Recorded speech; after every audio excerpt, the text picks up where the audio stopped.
This boy never imagined that while practicing swordsmanship, he would intentionally use magic to imitate his opponent's movements. This way, he could not only slack off but also engage in an intense duel with his mate, who was a swordmaster. But this was only temporary because their power and height were different. Even if Lloyd could imitate all of Silpha's sword skills, the discrepancies would eventually make him lose the duel. However, Lloyd wasn't worried at all because he had already come up with a new way to cheat. First, Lloyd used growth magic to extend his wooden sword. Then, he used body-enhancing magic to strengthen his wrist power. Finally, he used levitation magic. After preparing everything, Lloyd charged towards Silpha.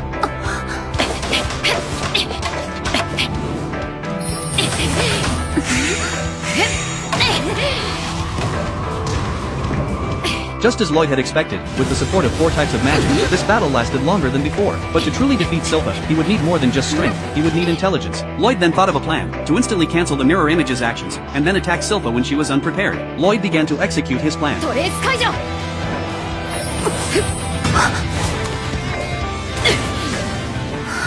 Lloyd asked Silpha to forgive him. He just wanted to go back and read. The next moment, Silpha asked Lloyd if he had been cheating. Lloyd hadn't expected it. Whether it was the extension magic or using levitation to compensate for the height difference, Silpha had already seen through him. Even so, Silpha still praised Lloyd's talent. After all, it was difficult even for court magicians to cast 2 types of magic at once, but Lloyd had used 4. As for why Lloyd's power was so strong, even he didn't know. In his past life, Lloyd was extremely weak. Even the fireball he cast was weaker than a lighter's flame. Lloyd wanted to experience true magic, so he angered the nobles, and as a result, he was consumed by flames. In his last moments, he suddenly developed a yearning for high-level magic, and perhaps the gods heard his wish. When Lloyd opened his eyes again, he saw a group of maids. Without thinking, he raised his hand and used magic to protect himself.